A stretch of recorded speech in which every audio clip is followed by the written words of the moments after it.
સુરત ખાતે આગામી 5મી જૂને વિશ્વ પર્યાવરણ દિવસ નિમિત્તે વડાપ્રધાન મોદીની પ્રેરક ઉપસ્થિતિમાં ઇન્ડોર સ્ટેડિયમમાં ભવ્ય કાર્યક્રમ યોજાશે।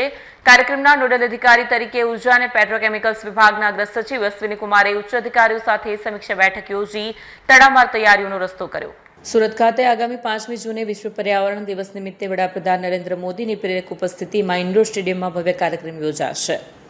કાર્યક્રમના નોડલ અધિકારી તરીકે ઉર્જા અને પેટ્રોકેમિકલ્સ વિભાગના અગ્ર સચિવ અશ્વિની કુમારે ઉચ્ચ અધિકારીઓ સાથે સમીક્ષા બેઠક યોજી। બેઠકમાં જિલ્લા collector Tejas Parmar, municipal commissioner M Nagarajan, police અધિકારીઓ સહિતના અધિકારીઓએ મુખ્ય સ્ટેજ બેઠક, બેનર હોર્ડિંગ્સ, કાયદો વ્યવસ્થા અને પાર્કિંગ જેવી વ્યવસ્થાઓની વિગતો આપી। અશ્વિની કુમારે કાર્યક્રમમાં શહેરના પ્રબુદ્ધ નાગરિકો, ઉદ્યોગપતિઓ અને સમાજશ્રેષ્ઠીઓની ઉપસ્થિતિમાં સફળ આયોજન માટે અધિકારીઓને માર્ગદર્શન આપ્યું છે।